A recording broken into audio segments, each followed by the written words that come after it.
มันจะรวยไม่หยุดใครจะมาฉุดก็ไม่อยู่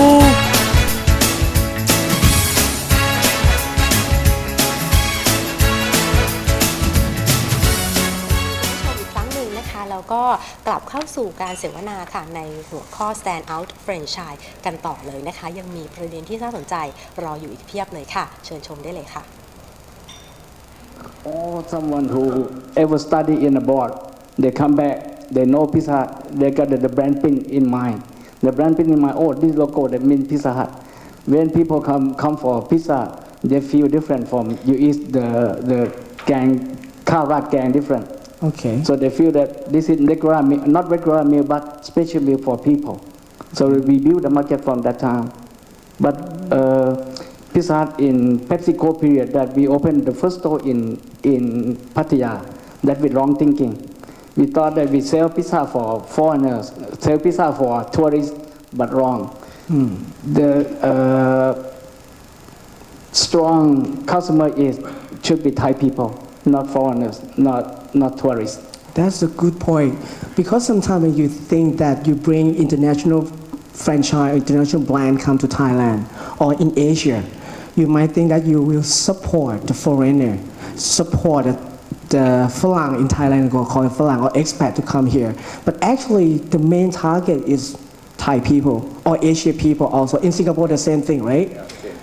Okay. Can I add a point? Yeah, you can add that. I think the other factor is actually to be the prime mover, to come in early. McDonald's and KFC came in because they want to establish themselves as the leaders, basically in fast food, quick service restaurants in Southeast Asia, and they're willing to basically take that challenge. And all said, today actually KFC does very well. I was with KFC Indonesia in the late 80s and early 90s. Yes. Developed. Wow.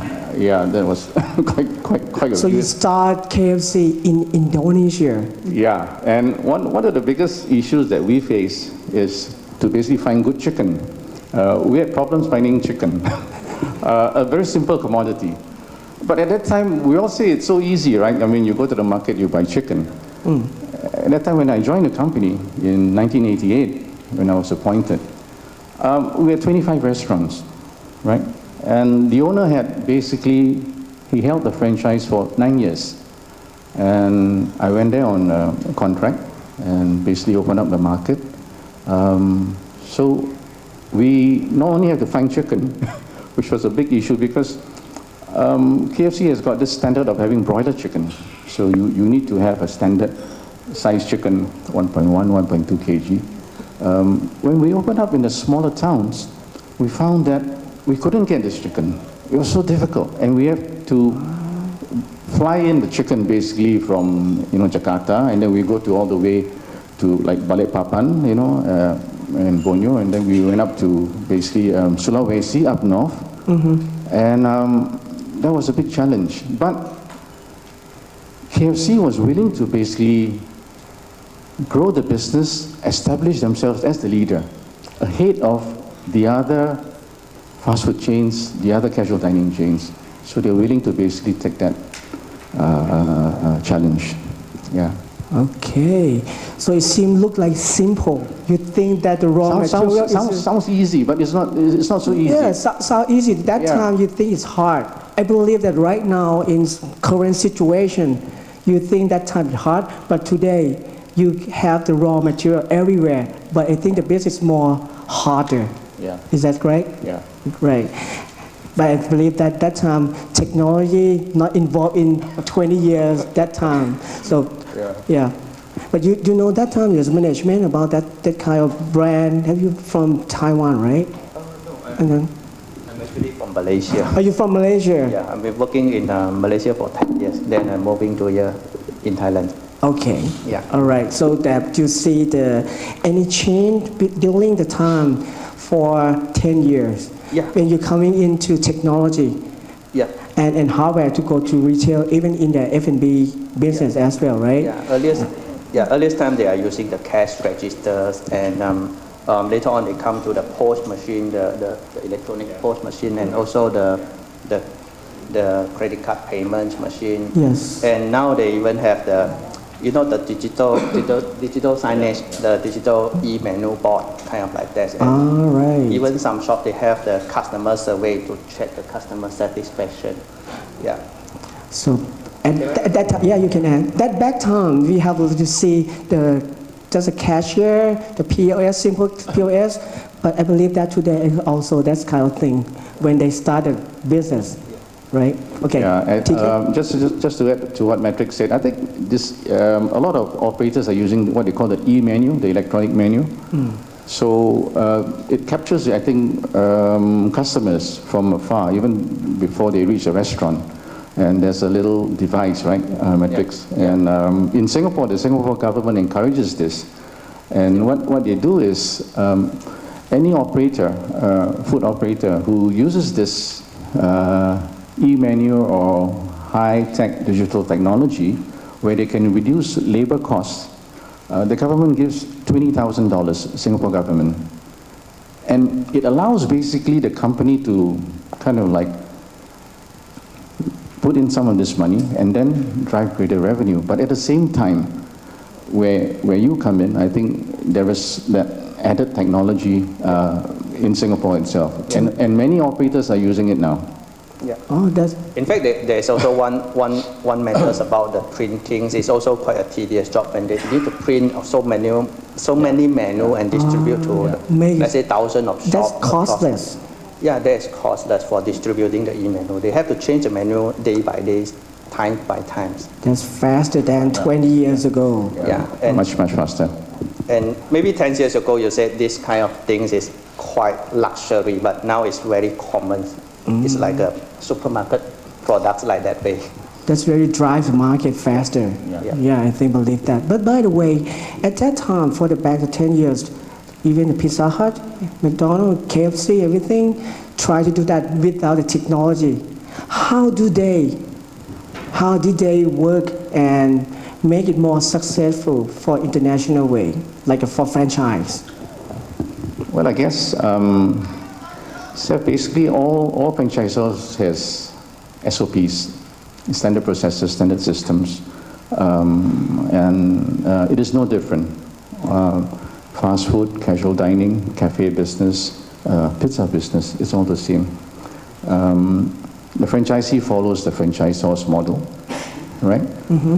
And the challenge is that basically you find the franchisee pays the franchisor a certain royalty for the support that comes, right?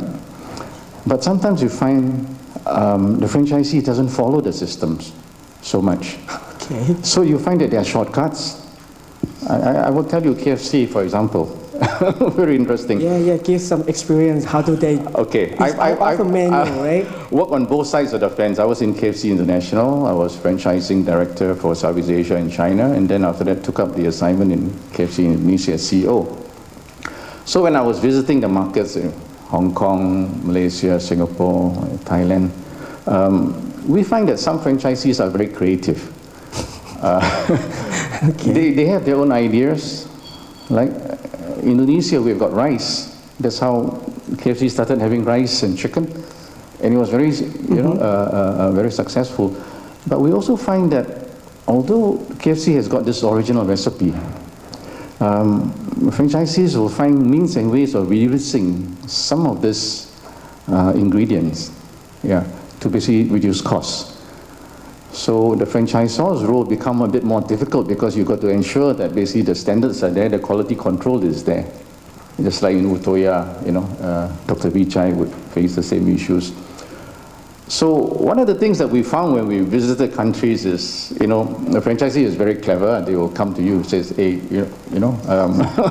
come, let's go and visit, the restaurants and visit the markets, And they would always say, yes, you see, they give me, this is what I do, this is a formula, this is what we basically follow.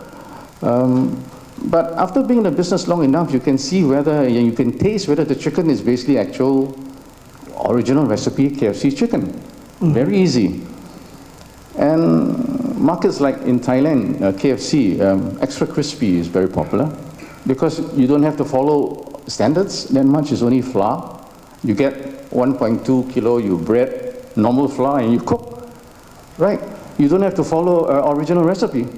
And you do very well. You do extremely well because the cost is so much lower. You don't have to follow original recipe. And in Thailand, extra crispy and hot and crispy contribute 70 to 80% of the total sales. Okay. Yeah. So it sounds like you let the franchisee do by themselves?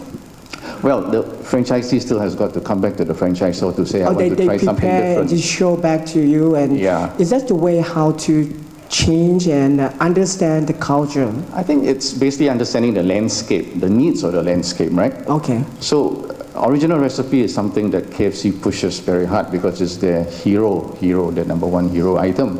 Okay. But then they say in Thailand, people do not like to eat original recipe because the taste is different. Huh? I don't know. I mean, so the franchisee says at that time, Pepsi and Central, say, we must have something different. So KFC had what they call hot and crispy and spicy, but it doesn't sell well in the other markets. So Thailand basically decided to put a lot of emphasis and they basically push the crispy. There's, there's both crispy products and it's selling so well. Wow. And to take, and yeah, sorry. Yeah, and yeah. We support each other, right? That's why we're here. That's very interesting topics too, because when you're going to the area that you never know, you bring the original recipe here, you bring the original policy, and you think it's work in other market. But right now you come to Asia, Yeah. every market is not the same. Yeah. Even you say that the recipe might be changed, Yeah. and also the taste can be changed. You're going to say that the KFC chicken in Indonesia and in Thailand, in Singapore, the taste is different? A lot of people tell me different things. Some people say, hey, Tekim, your chicken in Indonesia is better than your chicken in Singapore. Why? I say it's the same size, right? It's the standard, right? There shouldn't be any difference, right? Yeah, this is like a quality standard. Yeah. That you need to do the control, So right? that's why the franchisees sometimes, I shouldn't be saying this, but the quality control is not there, right? So sometimes a customer comes to the restaurant, but the chicken is not good. Why? Because it's past the shelf life. You have a shelf life after the chicken has been cooked. Yes. And you're supposed to basically eat it within that period, right? If you eat it past the shelf life, of course, it's just like pizza, You're supposed to eat it within a certain number of minutes, yeah? If you don't, then basically it doesn't taste as good. So if you're the customer, you come to Indonesia and you say, oh, very good quality control, yeah? Right. You get very good quality chicken, yeah? Yes. But Singapore, maybe standard not so good, yeah? I think so. It seems like, okay, the chicken in Indonesia might be healthier.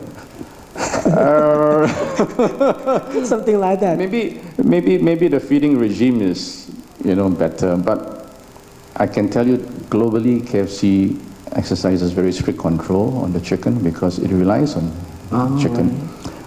But in some markets like China, they introduce prawn. They sell prawn because the market is so competitive. Chicken, there's so many other players. McDonald's sells so much chicken. Here, McDonald's in Thailand sells like about what? Maybe about 50 to 60% of their product is basically chicken, not burgers. Because it's basically, Thai is, because of religion constraints, yeah. So you find that the burger, because it's beef, you can't sell so much item, right? And the fillet of fish sells very well because it's a fish product, right? Yes. So it's very interesting, Seth. That's why I say, it's just one product, chicken. But there's so many different quality aspects, quality control. Right. And sometimes the franchisor has got a pool of advisors. The franchisees are actually the advisors. Franchisee will then come to the franchisor and say, hey, I like to introduce this new product. Can I introduce this new product? Yeah? McDonald's, for example, the Big Mac doesn't come from McDonald's Corp. It came from a franchisee, right? Filet of fish doesn't come from basically the McDonald's Corp. It came from a franchisee. And today, those two items are selling so well. right? But the franchisee in Indonesia, the franchisee in China, in Thailand say, I want to sell chicken. Because chicken is basically a staple dietary item and it's cheaper than beef, right? So they say, all right, I will basically, I'll allow the franchisee to basically sell chicken. Yes. I hear you that international franchise, even the big name, allow and have a permission, it's like open for the agreement to say that the recommendation from franchisee as well. I believe that Dr. Vishai has something to add, right? It's different. Katie talking about it, franchise, we call corporate franchise or single franchise. Single franchise, it means individual franchise for each store. Then you cannot create anything. But if you corporate franchise, you got power. You only one franchise in your country that you can create. All the franchisees accept your idea, but they have to taste. You give everything to me, ingredient, whatever, how to operate it, everything. So then they prove after that, they agree. Then you try the market. We call limited offer, LTO. Limited time offer for 2 months, 3 months, like that. If you success, they will keep the recipe and take it to their own to other market. Like Indonesia, the curry chicken, right? If it's success, they keep it. Do it in Malaysia and Singapore. The recipe belong to the franchisor. Even the franchisee You create that. Yes. Oh, right. Must be approved. Everything should be approved. But by the way, they need to get back to franchisor about to approve everything, even to find the raw material, to get the new recipe, everything. Even so, the franchisee cannot sell at that time. Is that right? Right. Okay. So everything should be approved. They write on your franchise agreement. The franchise agreement, we write that you cannot create your new menu unless approved by the franchisor. This is happened. But the individual franchise cannot do anything. You one store in US from 6,000 stores, you cannot do anything. But in Thailand, you have 200 stores, you are the corporate franchise. So they listen a little bit, listen to you. You can create something. You can create something. Right. This is a good thing that I believe in here we have a lot of franchisor that going to avoid other market and thinking that, okay, I'm afraid that my recipe, my formula, and the policy will be changed to other country and we cannot control it. So how could the franchisor control it? Use the agreement only? Agreement, and they get the inspector or whatever, area manager, area VP, everything, control you, everything. They always come usually once in a quarter.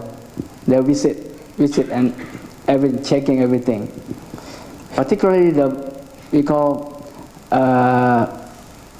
brand return of investment, good brand, best brand return of investment is coming with high demand from the franchisor. Right. Royalty fee so high, everything so high. Only the best brand return ROI. Right. We coming with that. You step on that point. I would like to know that. I believe that what you say, if the big brand come to Asia, I believe that they have their own idea and say that if we want to invest, maybe 10 years ago or right now, you can talk about that, they might have expectations about the rate of return. Do you know about that? And can you share about this idea? Yeah, I guess every franchise business has a certain formula in terms of working return on investment. KFC those days and also McDonald's, we have what we call IRR, internal rate of return, and they have a specific percentage. If you look at the location, and then you say, okay, these are basically the factors. You got food costs, you got labor, and then you take into account rental, operating supplies, and others. And there's a certain fixed percentage that they work, right? If it doesn't give that return, then that location is not considered for development as a restaurant. But sometimes franchisees, okay, I'm talking from the franchisor point of view, franchisee says, hey, take him, this one is giving me less than the standard. How? Can? Yeah. So you look in terms of the trade area then, as to see whether there's young consumers coming, demographics is increasing, per capita income basically is going to improve in that trade area, and those factors, demographic factors. And then, although it may not come within that stipulated percentage, but you take that into consideration so that it increases over the next 2 or 3 years, and then it will basically, from there on, you find that it will go on, it will exceed the IRR. The IRR. Yeah. So sometimes I think the franchisor has got the prerogative, but the franchisor must understand the market. It could be in Thailand, it could be Indonesia, but you must know the market, meaning you must know consumers, you must know the profile, you must know dietary habits, you must know in terms of demographics, you must know in terms of the retail development, shopping center growth, all that. You have to do the market research, everything. Right. True. You've got consumer research companies. Sorry? Who pay? Who pay for the very research? interesting. That's a good question, right? Survey who pay? From the franchisor's perspective, basically they always say the franchisee pays. Right?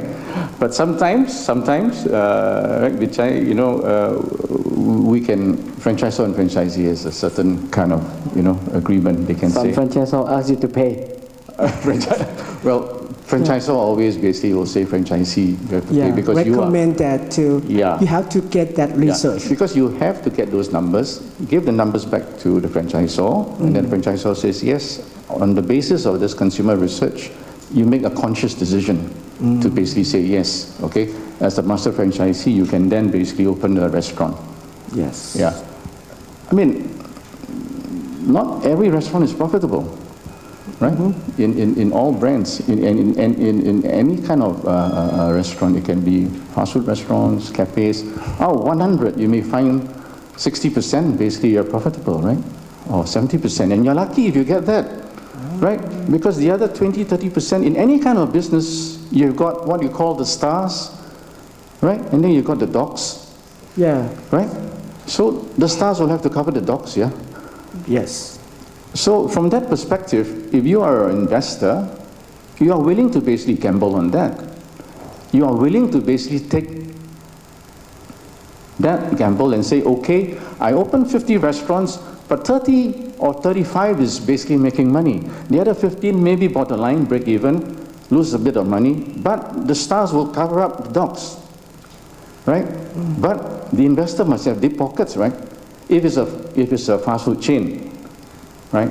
I mean, Indonesia, for example, when I left in 1992, 100 restaurants. Today, KFC Indonesia has got 450 restaurants. 450. And it is growing. They're opening like about 25 to 30 restaurants every year. Malaysia also, close to 500 restaurants, KFC restaurants. But one of the big advantages they have is because chicken is staple dietary item besides rice. And it's very affordable. So McDonald's is always playing catch up. Sorry. in these markets in Southeast Asia, McDonald's is playing catch up. They are not the market leader. The market leader is KFC. Okay. In China, KFC is the market leader. In Malaysia, KFC is the market leader. In Indonesia, KFC is the market leader. In Thailand, KFC is the market leader. May I interrupt you a little bit? Can you tell me exact number, IRR or ROI, that international franchise would like to get in the market, in Asia, for example? Yeah. I mean, normally the IRR is on the basis of, I say, a certain percentage. It's maybe 15%, 16% IRR. 60? 15 to 16. 15 to 16%. Yeah. Nice. But don't quote me, huh? So you go to some market, but it's a good way to think about that. Yeah. We think about the investment, we think about the revenue to come in and control the expenditure. And so you get the right You see, IRR like that. even if you have good IRR, you work out the numbers, right? Yes. It gives you a certain percentage. It doesn't mean you are going to basically exceed that, right? Because over the next 2 or 3 years, you don't have control of the market economy. You don't know, right? Department of Statistics will say this trade area, let's say at Plonchit, very good. A lot of people there. But then you may have people moving out from Plonchit, right? And then you have got basically the restaurant is not performing. But when you did the initial survey, the numbers is very good, right? Right. And how about the Thailand market? That time, you can talk about can you talk about the Otoya a little bit? Trade secret. Usually IRR is 15, is not more than 15, it's too high. And if you're more than 50% is too high. if your business, the margin, that thick, people will come, they worry about you too tired. So they will share you, they will help you. If I can say that your margin, your GP, everything is too high, people will come to help you, make your ผู้ชม margin คะเมื่อสักครู่นี้ thinner. นะคะท่าน Always, it's always happen. ประเด็นที่น่าสนใจมากๆเลยทีเดียวค่ะ แต่ว่าเวลาของเรานะคะหมดลงเฉพาะเบรกนี้เท่านั้นค่ะ เดี๋ยวเราเจอกันใหม่นะคะในเบรกหน้าค่ะ แน่นอนว่าต้องน่าสนใจแล้วก็สนุกสนานแน่นอนค่ะ